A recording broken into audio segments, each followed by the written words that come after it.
I don't think it's much of a surprise to many people that African American women suffer more from heart disease and its attendant complications than other people do. But there is something about the dramatic way in which this is affecting Black women more that I think caught me by a bit of a surprise. So I want to start with you talking about just the numbers here and how acute this difference is between African American women and others in our population. So unfortunately, and it's unfortunate across the board, not just even heart health, that women, particularly women of color, African American women, are dying at a much higher rate. There's a lot of different reasons that you can say that that's, different theories that we can hypothesize why this is happening. But I think one of the biggest things is that women, we tend to take care of everyone else and we don't take care of ourselves. And so we ignore our symptoms. And then unfortunately, when we finally do come out and say, I'm feeling this way, women, particularly Black women, are ignored. Yeah. I want to come back to some of the causes a little later, but I want to talk up front about the things that you think women can do and women's families can do to try to reduce this disparity. And I say families because I think for all of us, it's helpful and maybe even necessary that the people closest to us are as invested in our health as we are. So that can hit a multitude of different things, from diet to everyone getting on the same page.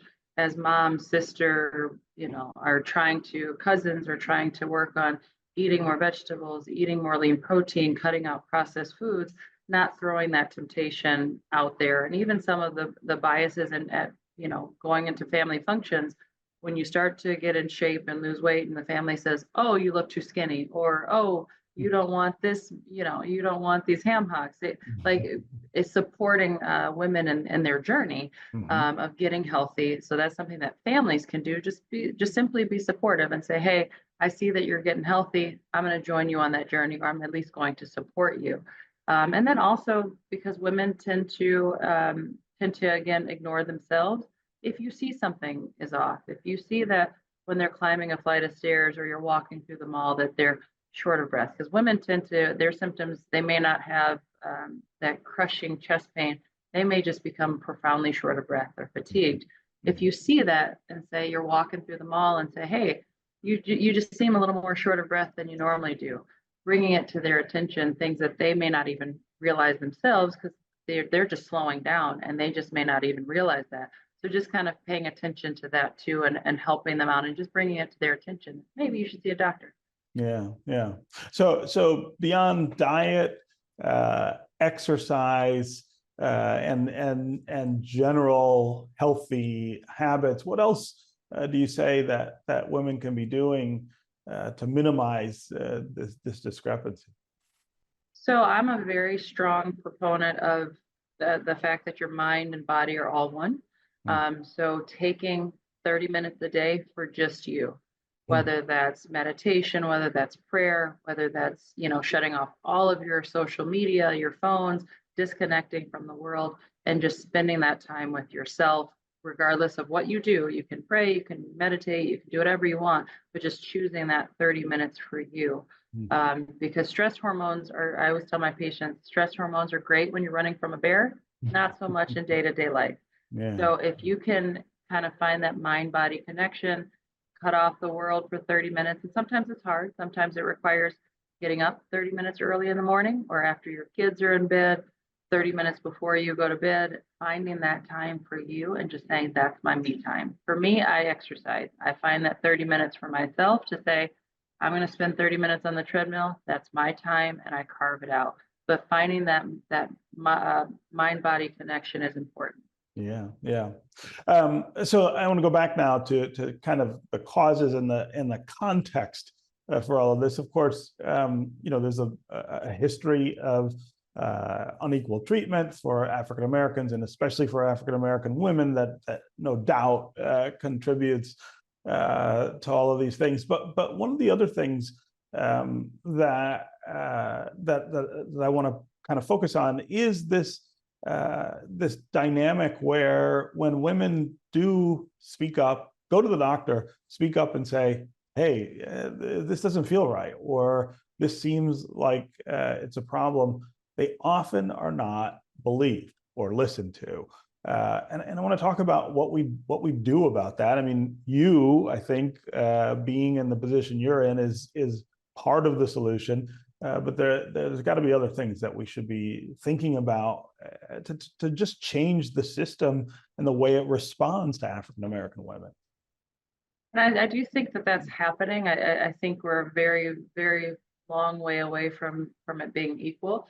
I do think there are a lot of things in play right now that, making sure that people have the proper training, that everyone is not the same, symptoms are not the same. I think we're recognizing more that women, and women specifically, regardless of race, color, they have different symptoms. So they can have the same disease as the men, but may not present the same way. So I think that's becoming more mainstream, that, again, women may have more shortness of breath as opposed to chest pain, or their chest pain is different. But I also think I always empower patients, and I get a lot of these patients in my clinic for obvious reasons, that they want to see an African American cardiologist. But I always empower people to, if you don't get the answer that and you're not settled in the answer that's been given to you, keep looking. Yeah. Don't just sit down and say, it's okay, I'm fine. You know your body better than we will ever know it, because you've been with it for your entire life. If you're not getting the answer that you want, keep looking. Yeah. And keep going to different doctors, different hospital systems. Someone will listen to you. It's unfortunate that we have to do that, but you have to.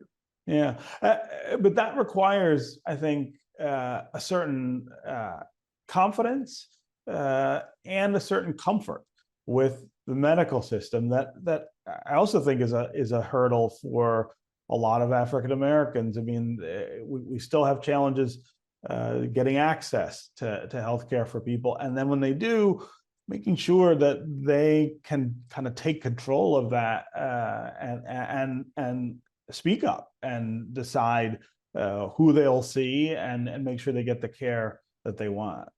100%. But I also, in that same token, I empower you to know your own numbers. So getting everyone, I always empower patients especially when I go out and do like community talks at churches and just community organizations and health fairs. Know your numbers. Get a blood pressure cuff from a drugstore.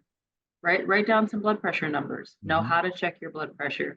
When you get lab work, because when you go for just a routine physical, knowing your A1C, knowing your LDL, knowing those numbers, because the more information you have, you can go out there and actually find the doctors that you need. But without knowing that stuff, without having that information, you're kind of powerless. So the more you have, the more you can present and say, hey, my blood pressure consistently at home is 140/80. This is abnormal. Yeah. No, I would hate to say that a doctor would turn someone away and say that's not true if you're sitting there with a log in their face. So yes, there are some things, and I know that different health systems, especially here at Henry Ford, we do a lot of training and implicit bias training that I think is helping from the physician side, but we also have to empower patients as well. Watch One Detroit, Thursday at 7:30 p.m. You can find more at onedetroitpbs.org or subscribe to our social media channels and sign up for our One Detroit newsletter.